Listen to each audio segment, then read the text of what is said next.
episode of Paranormal, the New Normal. I'm your host, as always, Jeremy. Trying to make the world a little more normal, but these days that's hard to do.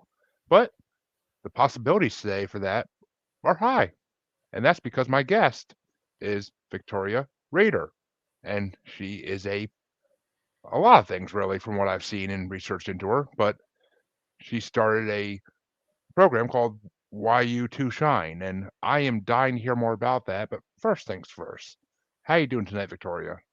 I am, tickled with excitement to find out where we'll be taken on this exciting journey.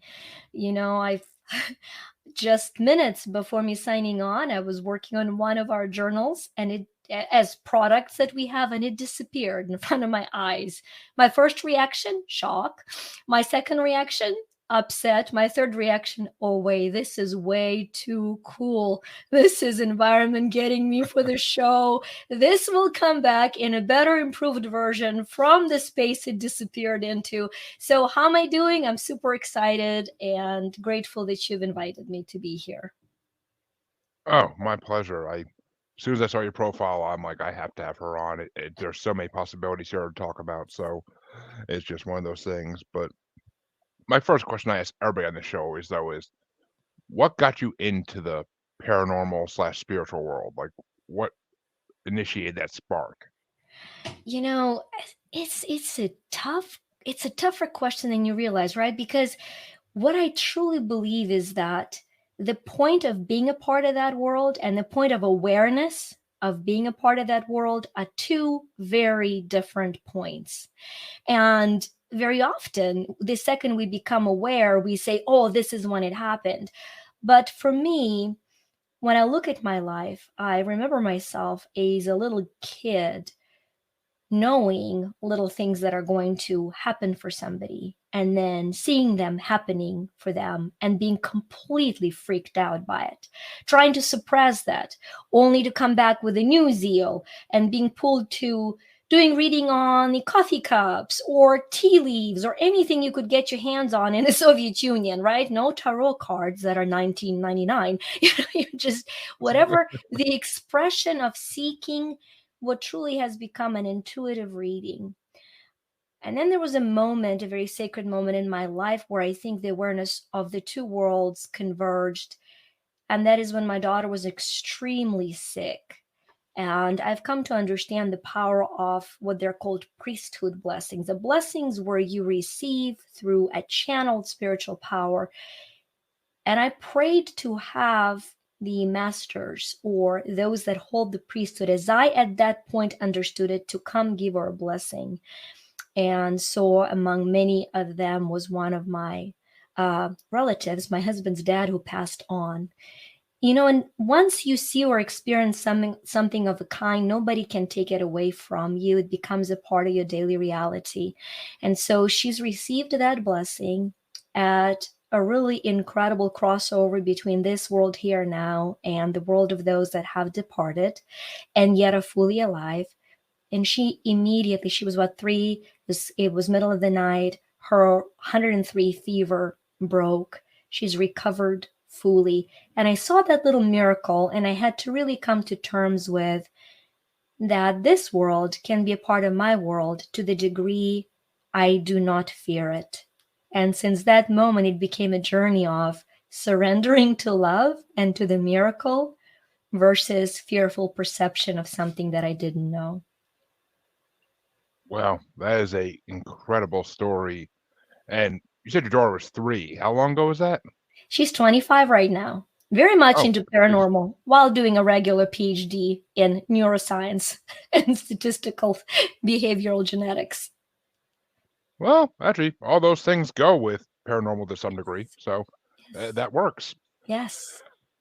Which, all right, well, I mean, that kind of ties into my second question a little bit, but my second question always is, what experiences have you had with any paranormal entities, whether they be spirits, ghosts, aliens, extraterrestrials, cryptids, you pick it, like any experiences?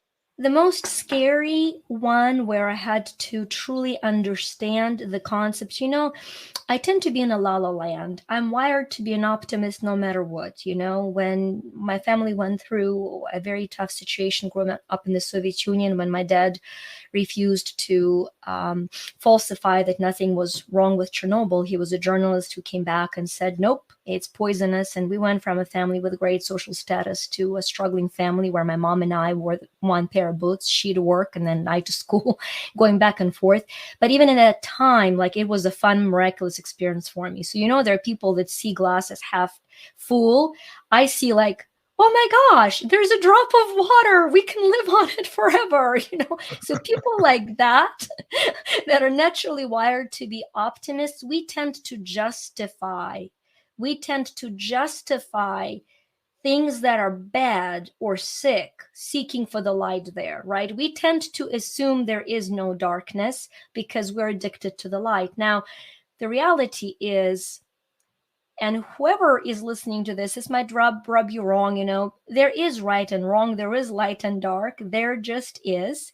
And the very fact that if somebody were to say, well, there is no right and wrong, I would say, great. Since there is no right and wrong, then there is right and wrong cannot possibly be wrong. So we're still agreeing.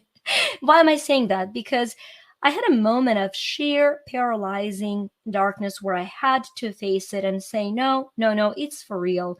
And this was in one of the trainings, and a very advanced energy training that was called Seven Planes of Existence for modality of theta healing. It's one of the energy modalities, where I was taking it as a practitioner at that time. So this is about 7 years ago.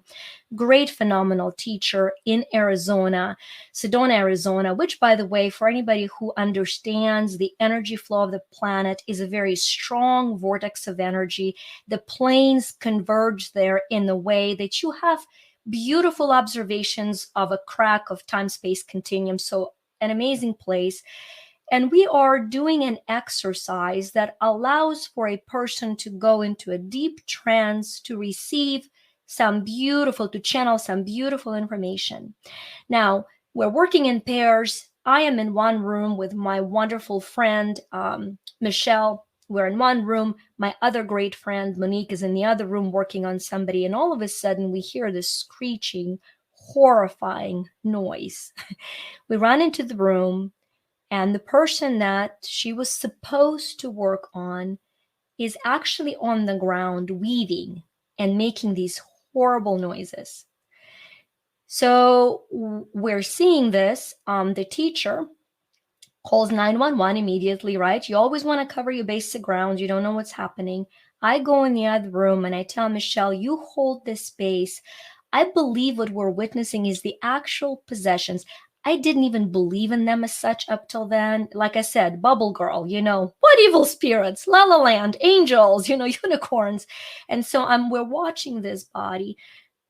And so I use the practices that I've been taught, never used before, to remove what I understand to be the dark, heavy energy, however you call it, whether you call it demons, spirits, however you would call the heavy, unhealthy, dark energy from this person. And as we witness that energy leave, she stops weaving on the ground. She stops making the horrific noise. She not only stops being unconscious making those noises, she comes to full consciousness. At the time the paramedics come and they admit her being fully conscious. Now, it's one of those experiences where I say, I've made a choice at that time that yes, I have a gift to clear the energy space, but I no longer need to witness it in such great detail. And so that was an unexpected, because I can talk to you about calling the master, speaking to the angels, being taught by Christ, but all of those were choices of where I ask for a higher energy frequency and I'm nourished by it. The reason I'm using this particular example is because I was thrown in the midst of something that is not a part of my reality. I would never have chosen to have curiosity on, and yet I cannot deny. So the reason I'm sharing it is for anybody who's hearing it is even with that, all of us are stronger than any low frequency energy that we will ever experience in our life if we simply ask for the protection of the light. Some of us choose to play with those. That's great. That's your choice. But for those of you that do not and are thrown into it, the choice of safety is your choice. I don't know why it was important, but that's the information that got through me, that got channeled. Well, I mean, I found doing this podcast that any information that's thrown at you is usually valuable in some way. We may not realize it the second, but it may down the line coming back to us and be like, oh, that makes sense now. Yeah.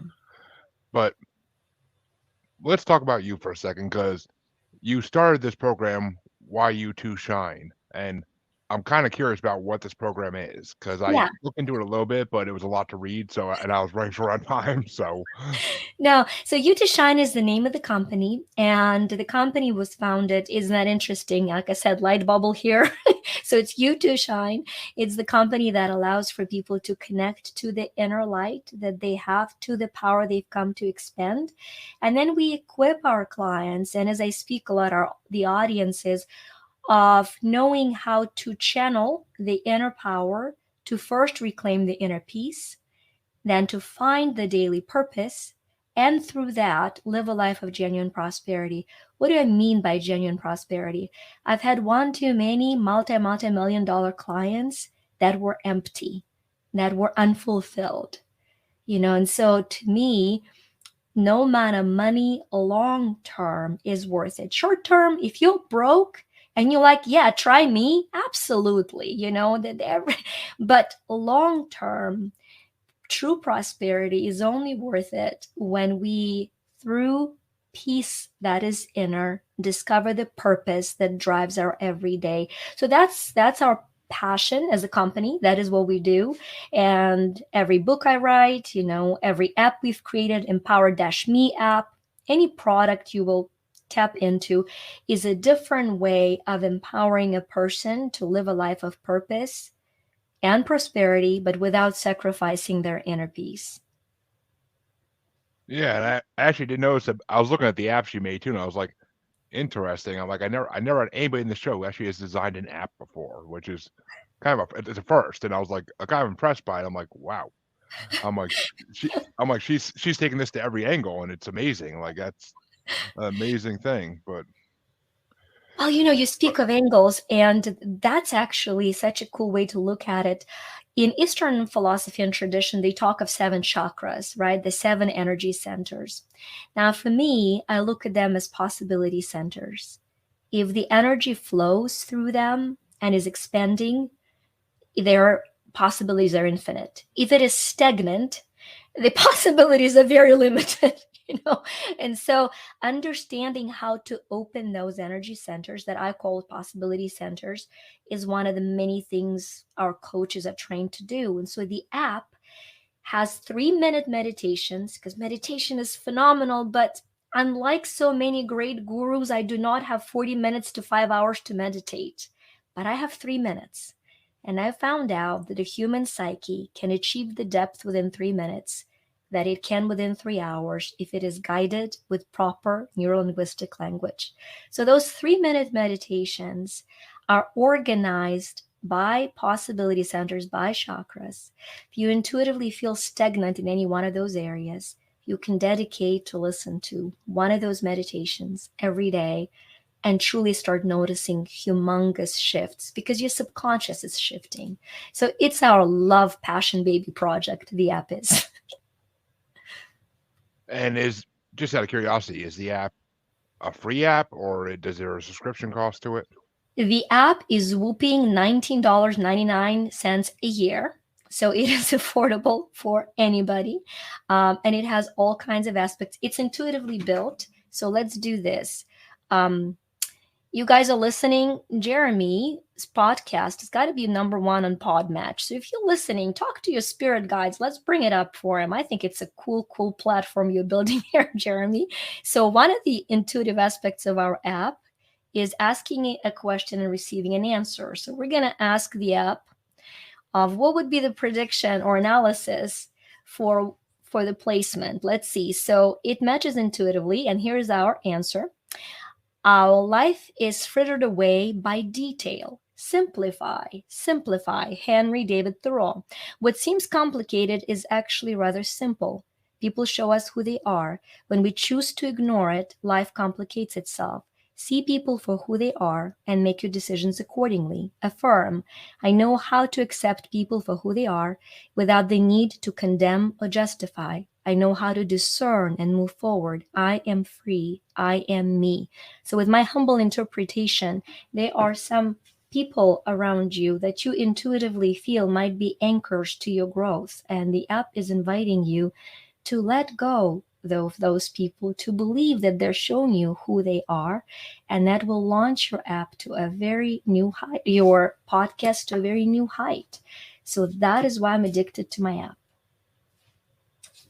Interesting. That does hit on many levels, kind of. I actually, the guest I had on last night actually might lead to, he actually might lead me to something that builds my podcast tremendously. But we will see. That's coming in the weeks to come. But wow, and I also, yeah, you mentioned you wrote some books too, which I included the picture of two of them on the ad for the show.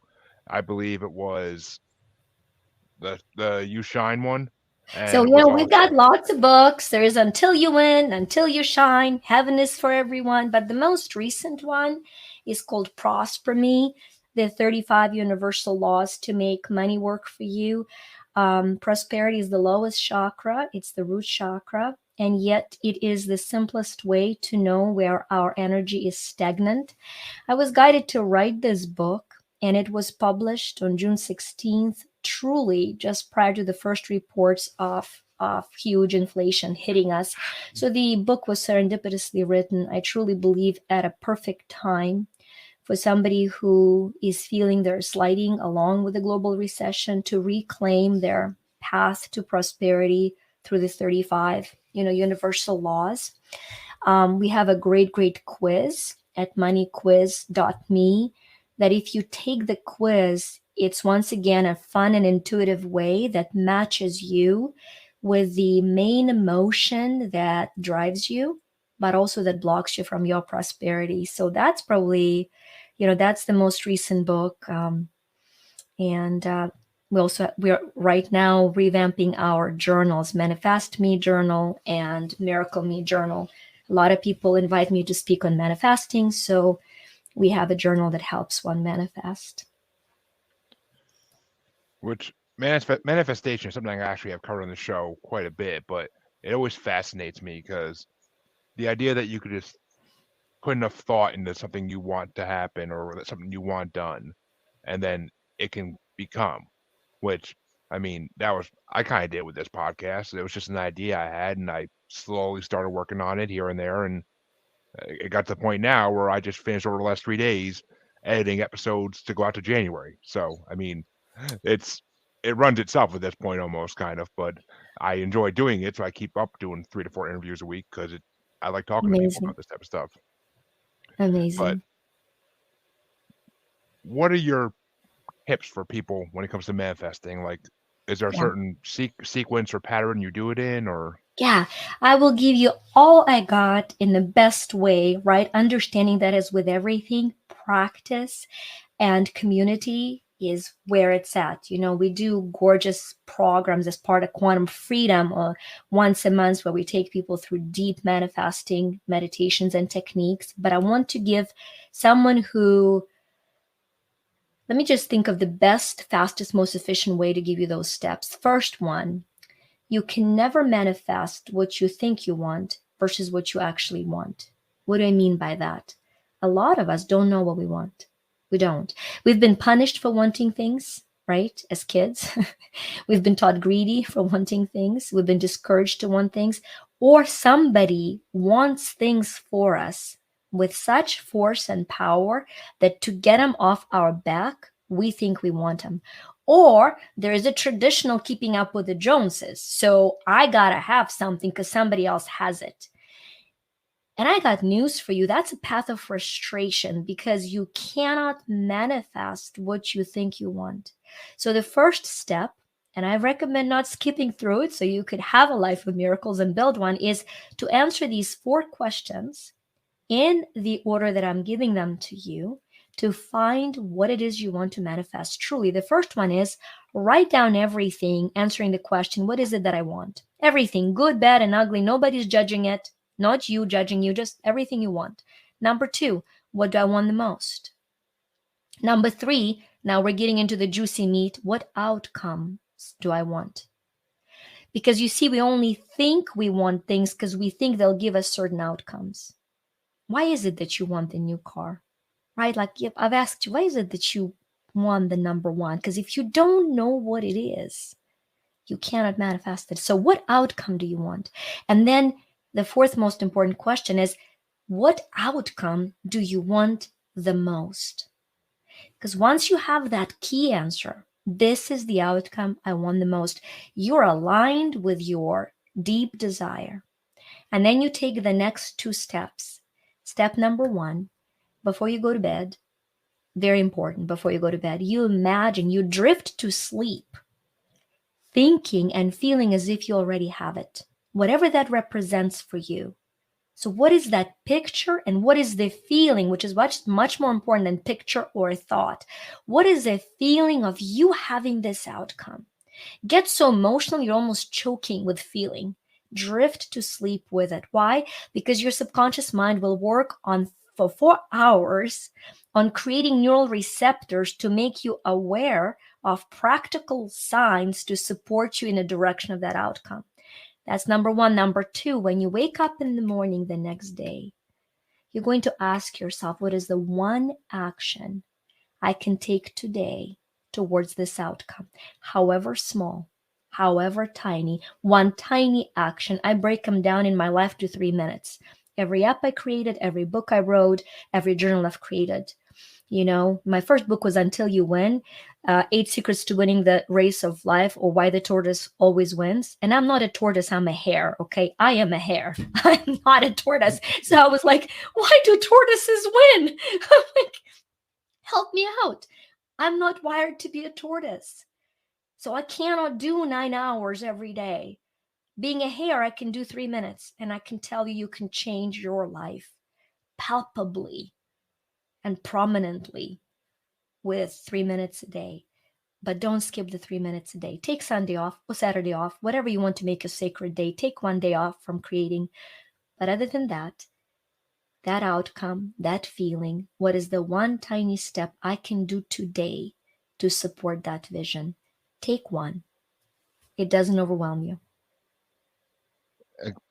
See, I like that because I people all the time on here tell me like you need to meditate if you want to because I've had psychics tell me like you have abilities, I can sense it, but you need to start trying to meditate and get into those abilities. And I'm like, I don't have time to meditate. Like I have a full-time job, but I'm on 4 podcasts, I have 2 kids. I don't have time to meditate.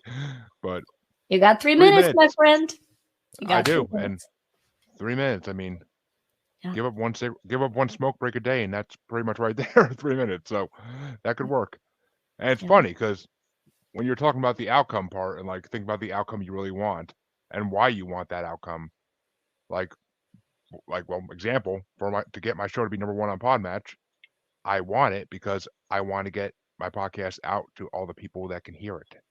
Like Mm, I want the world to hear the people I have on my show because the show mm. isn't about me by any means. I never do solo episodes.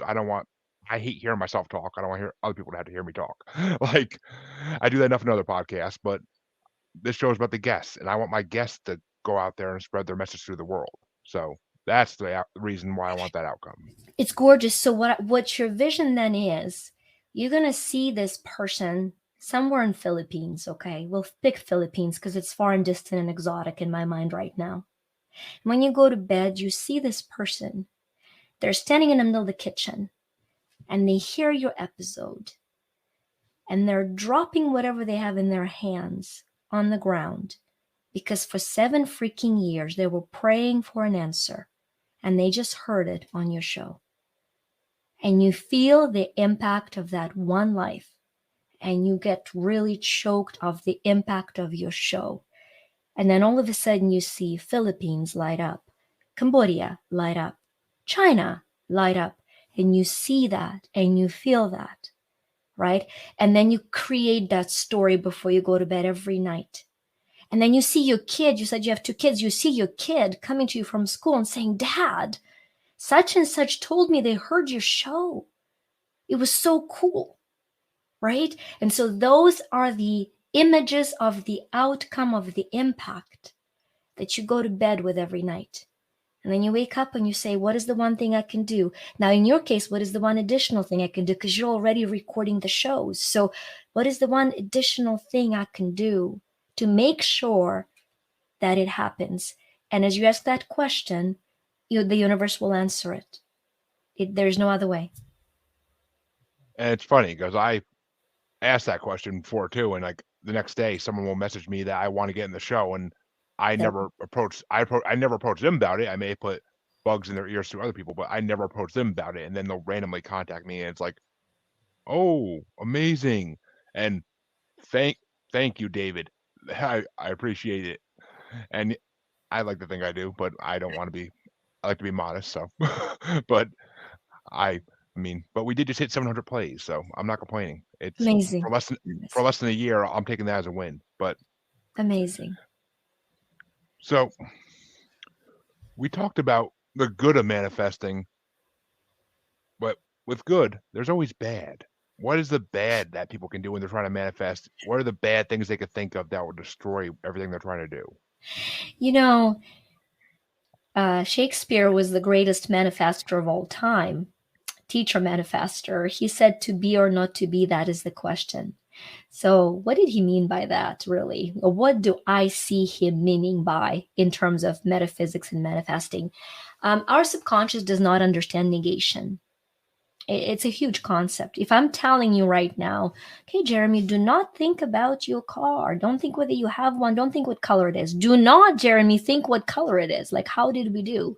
Right? You're like, come on, woman. I mean, all I can think about is the color of my car now. So our subconscious mind does not understand negation. So it tunes in and it will help us create either our greatest fear of what we don't want to have or to be, or our greatest desire, whatever it is that we want to have and to be. It's just that simple.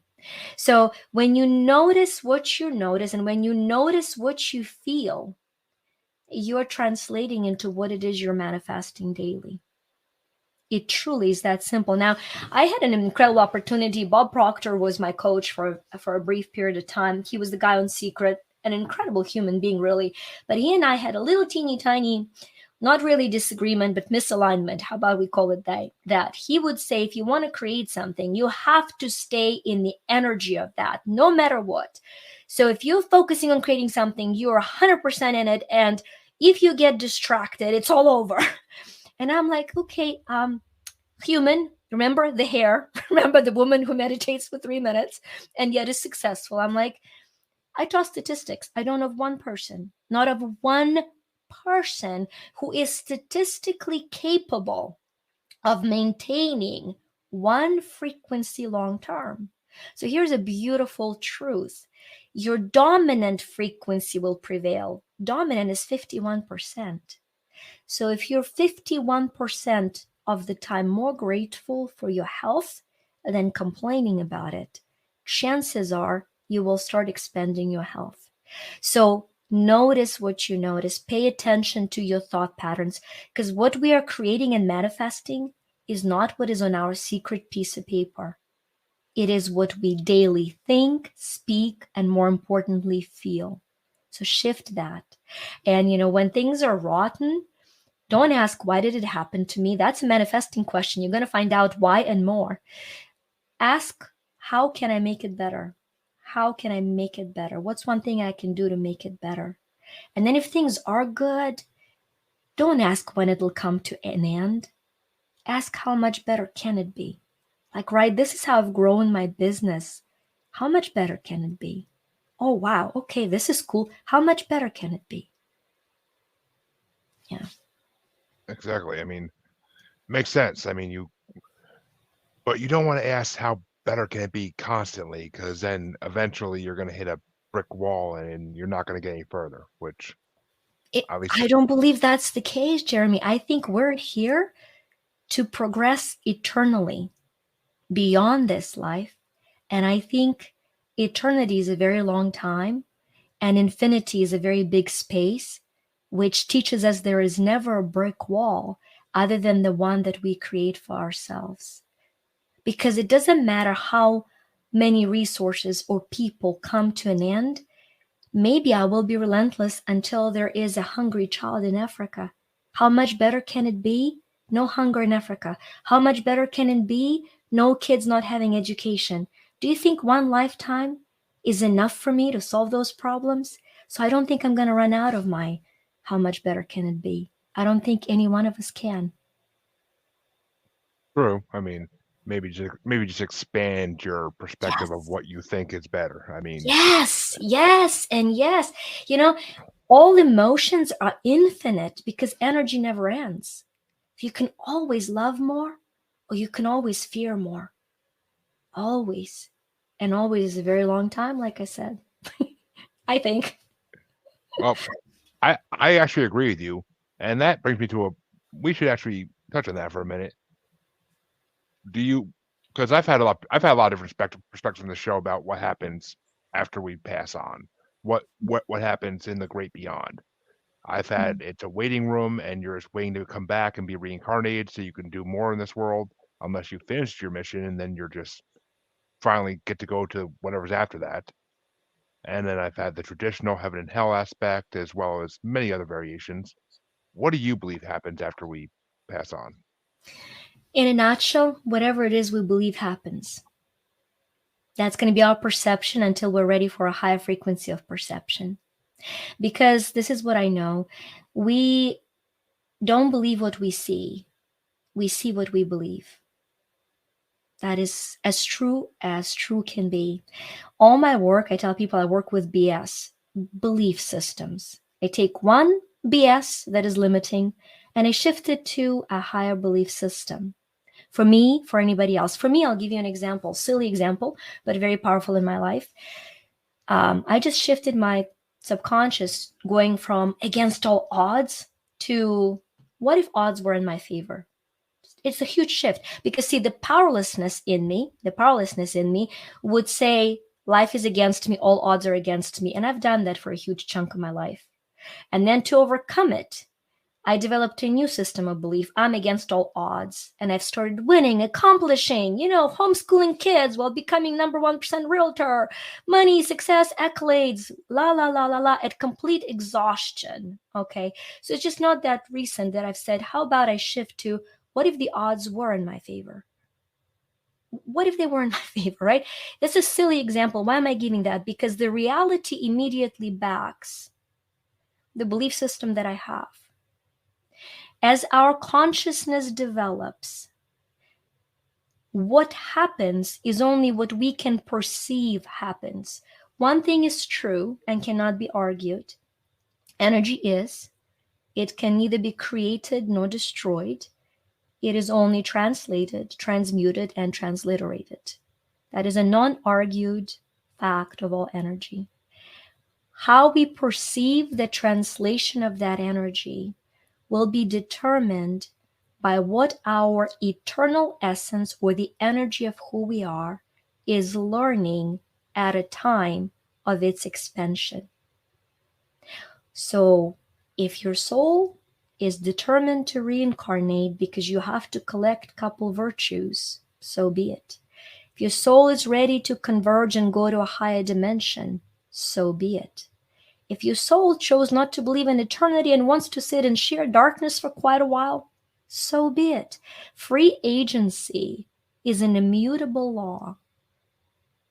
God cannot do for us, God, the great overall designer, that we won't let to be done through us. We are in a microcosm of expanding our ability to perceive, and there is a macrocosm. So I can only answer your question what I believe will happen for Vika, not for Jeremy. What I believe will happen for me as I cross over, I actually will become one spiritually with the great energy of all creation. I will progress to a higher frequency of being a divine being that I've come to be. I might choose to come back to this planet or a different planet to share the teachings that are in my heart to share as I have come at this time on this planet. That's in a nutshell what I will do as I cross over. I like that. I do. And what's going on, Anthony? Good to see you back, and we thank you. That was incredibly interesting, and I like that view. I do because I mean, and it makes sense because people reap what they sow, kind of. I mean, if you have it in your mindset that this is going to happen, and it's going to happen to you. But I mean, People whenever choosing hell. Jeremy, people are choosing hell right now. Why wouldn't they choose it for a little bit longer, for a couple millennia? We have air and we have light. We have and love. We have air, light, and love. Everything one needs to experience heaven. Do we experience heaven? No. We complicate the hell out of it, literally.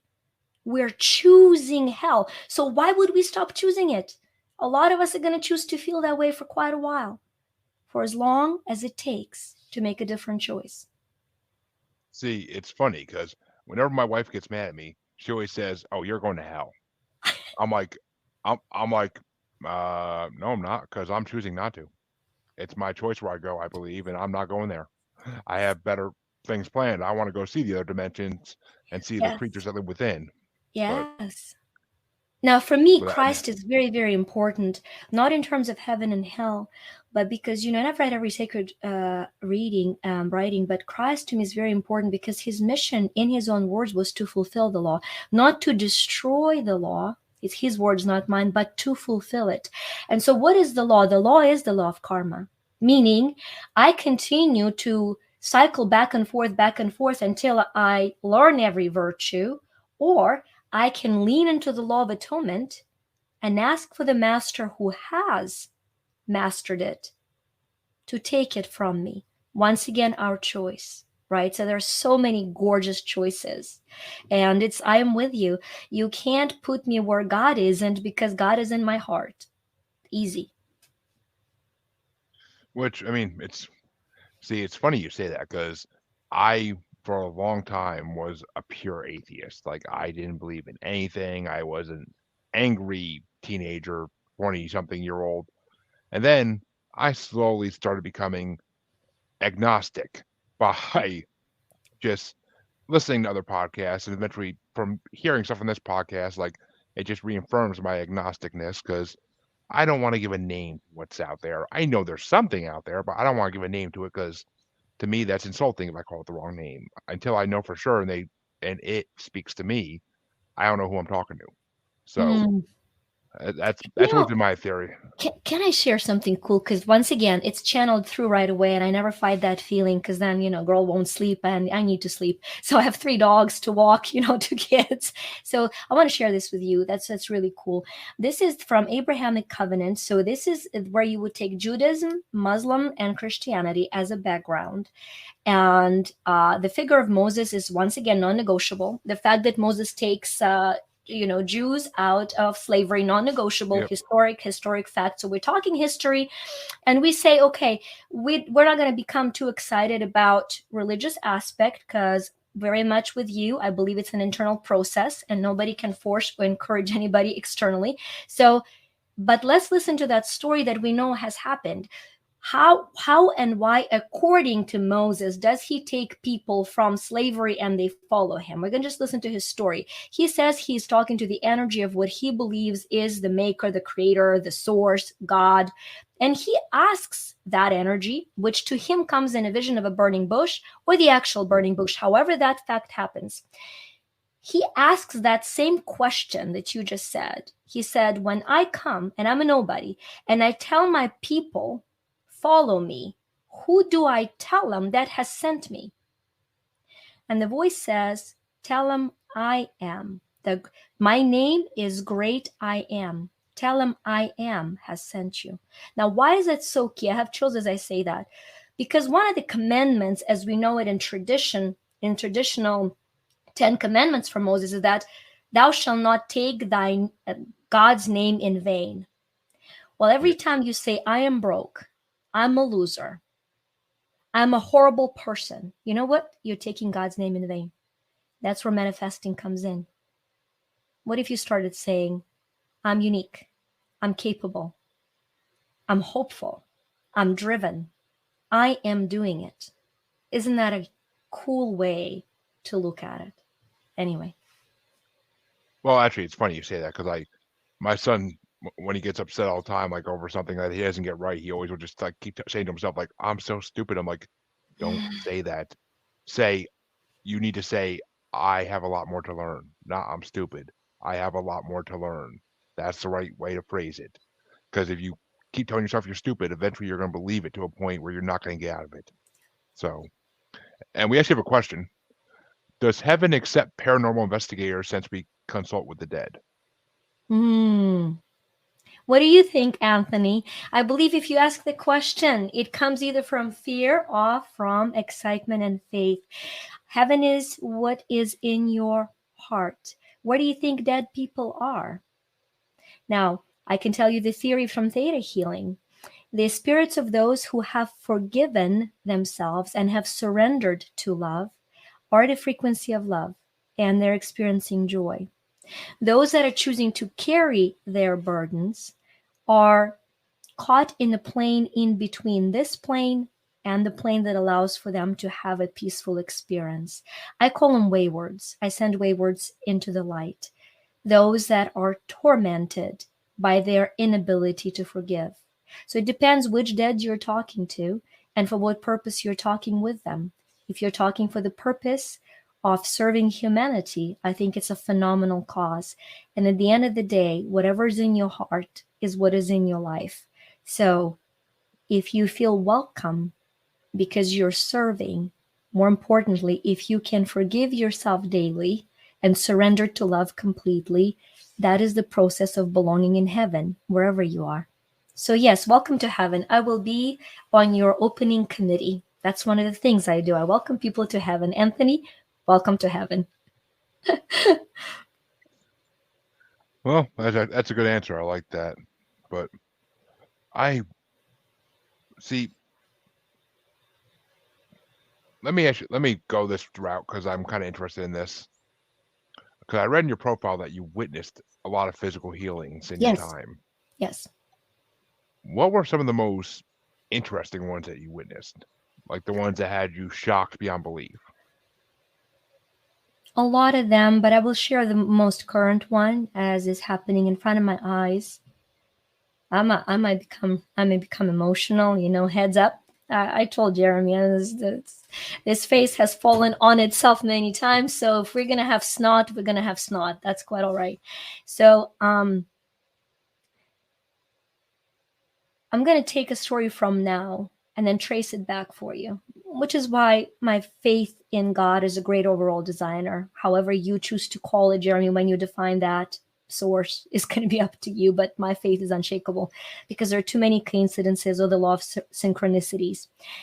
So one of the many modalities that I do, as I said, is theta healing, and I do a lot of different energy healing modalities where you witness a greater power of life being extended to a person who is ill until the completion of their healing. You don't control when it happens, and you don't control the outcome. Sometimes death is the most merciful outcome of healing. Death sometimes is a healing, and knowing that opens your ability to witness miracles. I'm going to give you my client's name right now because she's a miracle and she allows for me to speak of her. Her name is Crystal.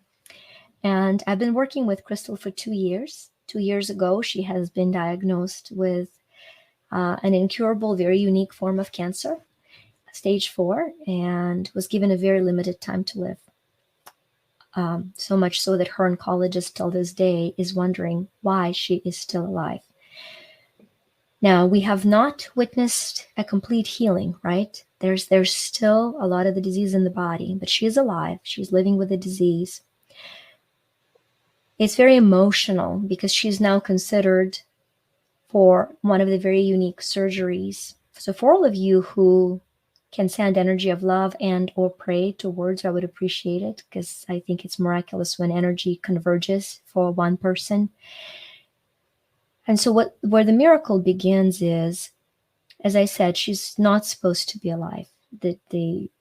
From any perspective, she's not supposed to be alive. They're considering her to be one of the trial patients for the multi-organ transplant, where they will be taking a lot of the internal organs, not because they're affected, but because to get to the affected organ, they would have to do so. And so week after week, we've been witnessing changes in the body that have been minimizing the disease. But what makes it incredible is that the way Crystal came into my life was as a mom of my daughter's current boyfriend. And my daughter's current boyfriend was my son's best friend. And he became my daughter is older than my son. He became my son's friend when they were 12, 13-year-old kids. And my son wanted to win the League of Legends and reach the highest level. So he set this goal. He needed a team. So he met this kid online. They became friends online. 6 or months to a year later, I don't remember the dates exact, the family was going up to New York. We're talking now 10 years ago, was up to New York, and they brought this young kid by. The boys met and they became friends. And because he lives in Colorado, we live in Virginia, he would spend 2 weeks during summer break with us, and my son would fly and spend 2 weeks with him. And as they've traveled back and forth year after year, my daughter went through one relationship. And so all of a sudden, when she was available and he no longer was 13 or 14, he was 19 going on 20, she's noticed him differently than my son's best friend. She got accepted into a PhD program in the University of Colorado, where he lives, and they started dating. And within weeks, his mom was diagnosed with this cancer. And I offered to her, saying, look, because this is such a devastating news, you're given so little time. I have helped a lot of people cross over without fear. I want to offer you sessions until the time comes. And that time has been 2 years of incredible, miraculous shifts in her body. So I don't know what the rest of the story is, but that's my most current daily witnessing of miracles of working with energy.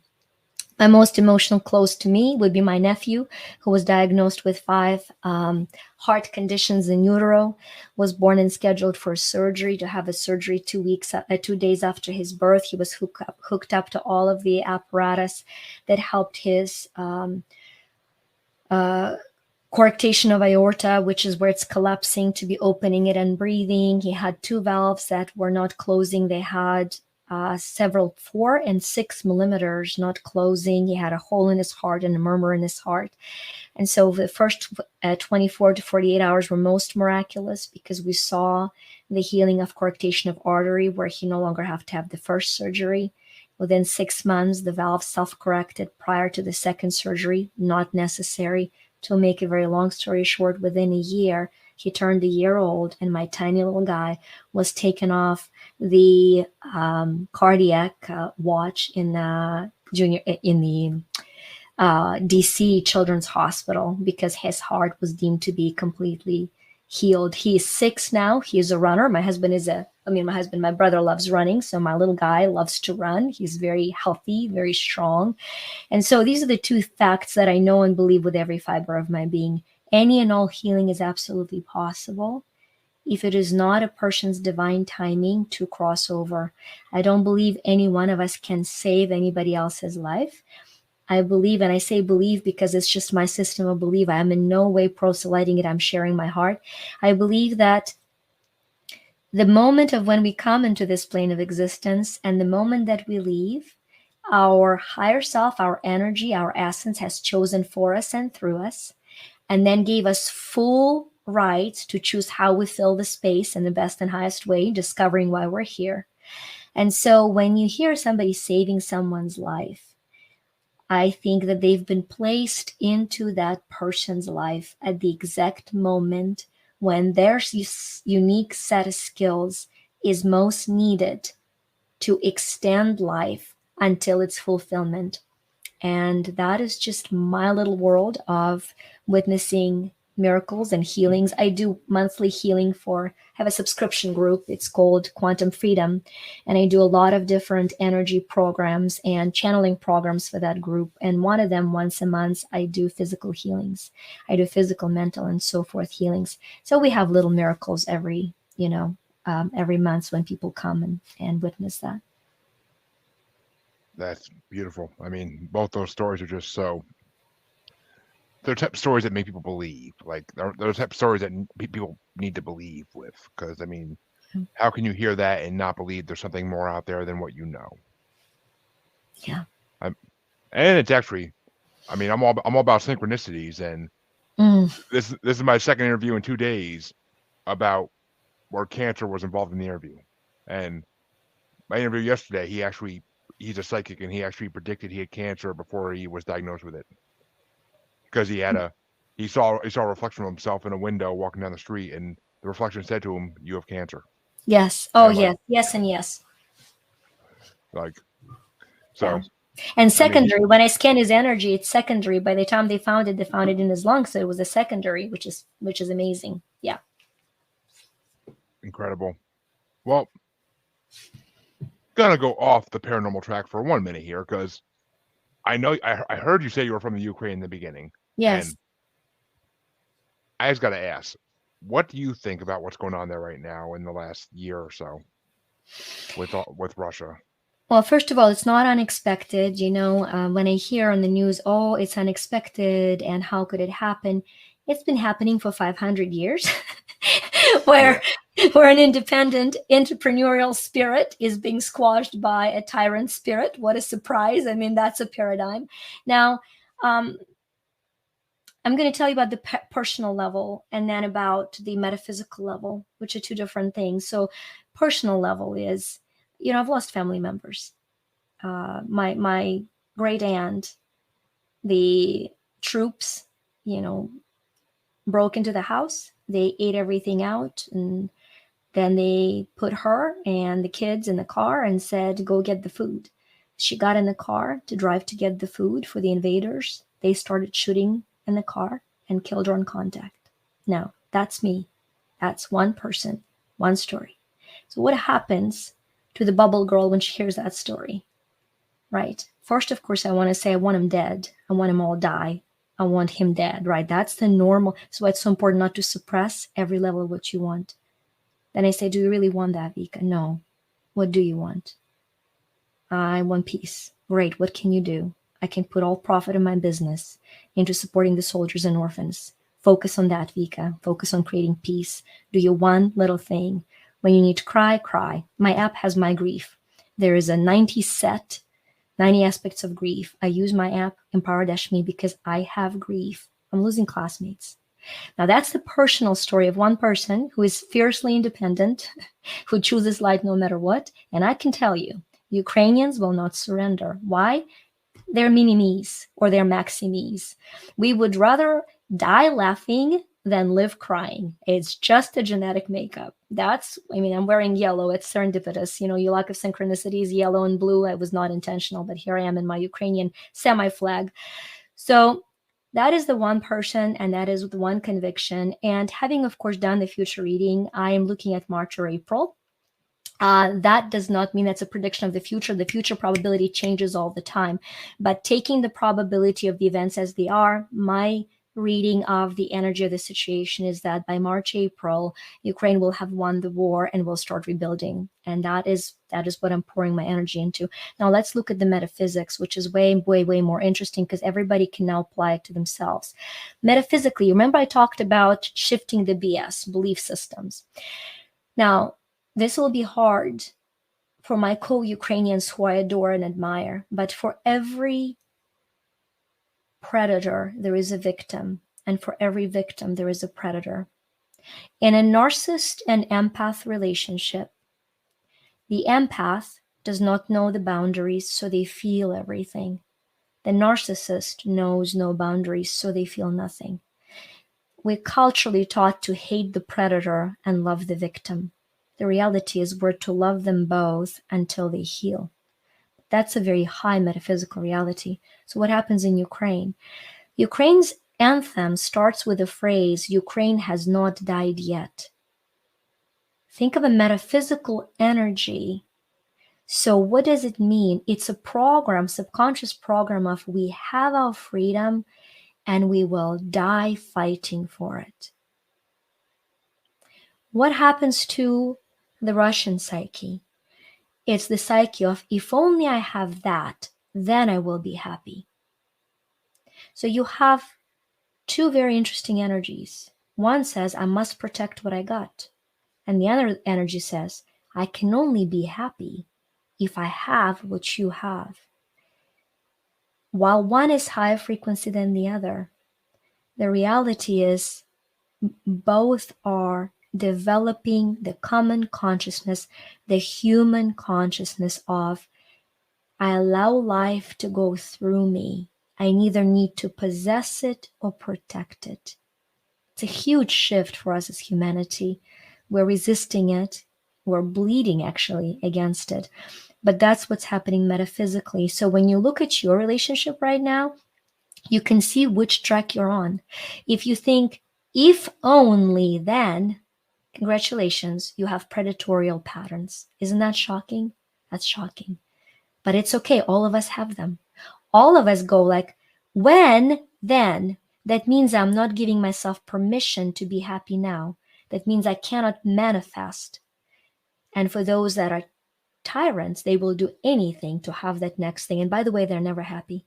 On the other thing, if you feel that, oh my gosh, what if I lose this? I must protect it. That is that second frequency of creating through fear.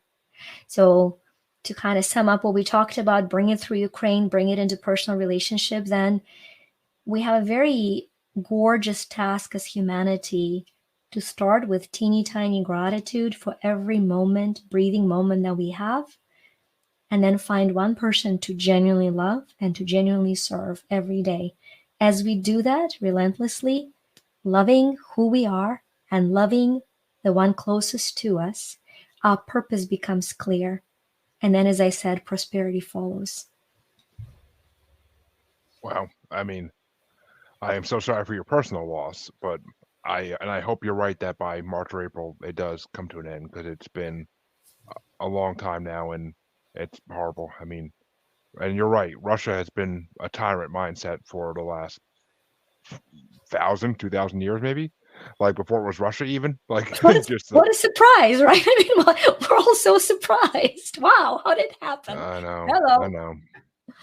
It's the way it goes. I mean, it's the way it goes, and it's sad, unfortunately. But But you know, Jeremy, something very important for me to say because it's in my heart is that Russia is not evil. Evil energy is in Russia, the mindset, right? Two girls that are my best friends, my closest team, came out of Russia.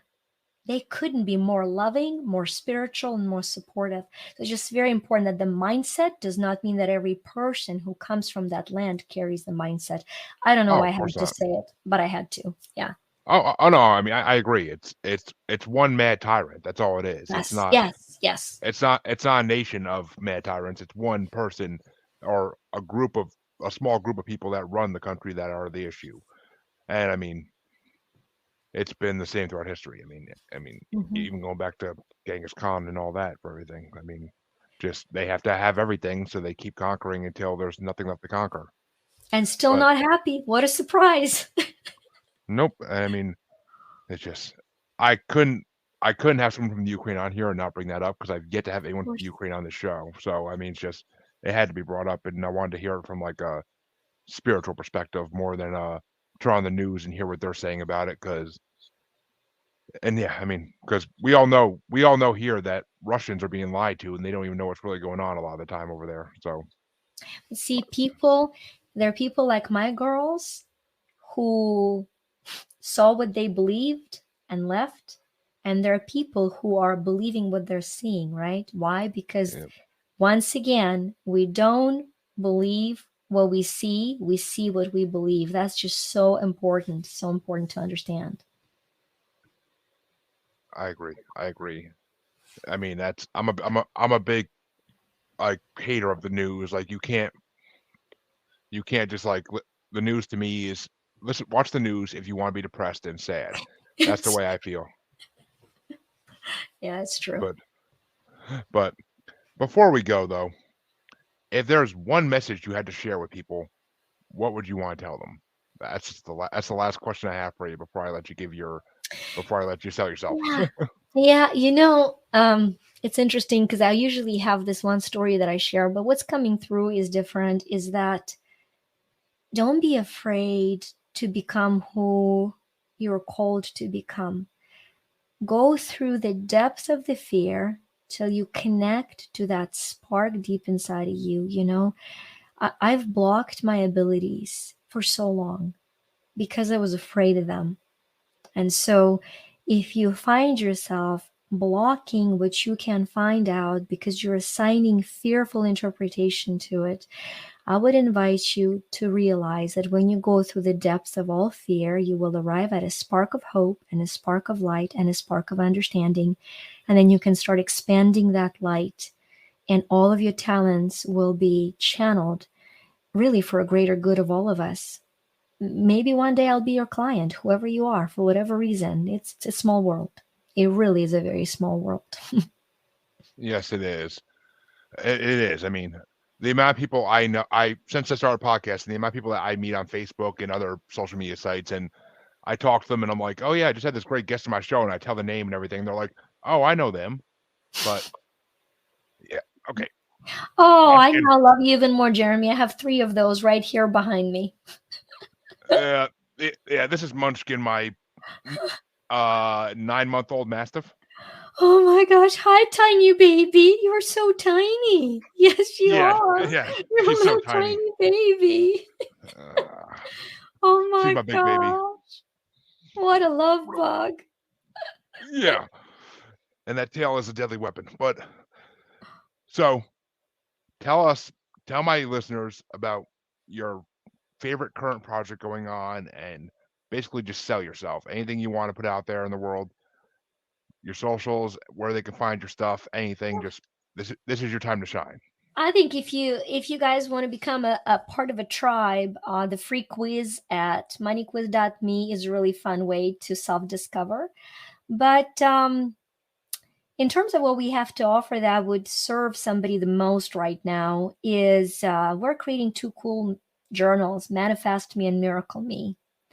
And I got to tell you, as a quarter century ago, my daughter's 25, right? Which is kind of crazy because I'm 28, so this is all confusing, right? But in my little so, but my daughter is 25, and so when I first had her, I was just so exhausted by life, by new responsibility, and I was going to school and I was starting to work. I mean, and so I just needed something, and I started this what I called family book of miracles. I would like notice these little synchronicities or signs.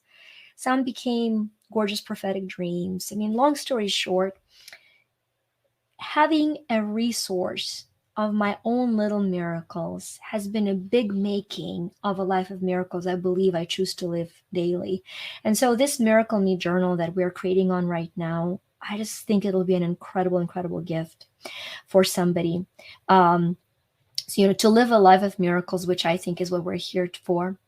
And the best offer that I think we have is our Empower-Me app, because we continually add incredible aspects to that app.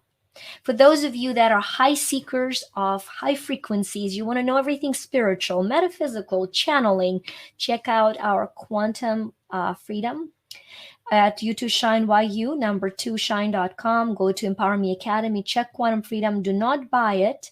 If you check it and you say, yep, everything in me tells me I belong in it, but it's $3,000 a year, email me. It'll tell you contact me and say, hey, I listened to you at Jeremy's Paranormal Show, and I will send you a coupon that'll get it down to $999 a year. So that's going to be a little miracle gift. It is. That sounds amazing. Yeah. And I just want to thank Victoria for being on the show because it's been an amazing show with a lot of lessons learned. And I hope my listeners get as much out of this as I did because they will. I think they will. I can kind of sense it. But as always, my listeners know you can find me on Facebook at Paranormal the New Normal / Maniacal Music Musings podcast with the S Facebook group, on Twitter and the Gram as at Juggalo Bastard, and on TikTok as Juggalo Bastard Podcast, and on YouTube as Paranormal the New Normal. Just search the name, and all my videos are up there once the episode releases on all the podcatchers. We are on Good Pods, Spotify, and apparently I am most popular on Apple Podcasts. I did not see that coming. I was Spotify for the longest time, and now Apple Podcast just is over half my listeners. So thank you, Apple listeners. I appreciate you. So, and all my listeners I appreciate. And my dog is snoring in my ear. But once again, I'll thank Victoria once more for coming on, and for all my watchers. Well, actually, no one's watching what's going Ooh, on. watchers! You're bringing watchers in now. Oh, yes, I am. For all my watchers, I will be back on Monday with another paranormal interview. And for all my listeners, I'll see you in half a week. Thank you all and have a good night. And Victoria, thank you. It's been a Thank you. blessing. Thank you.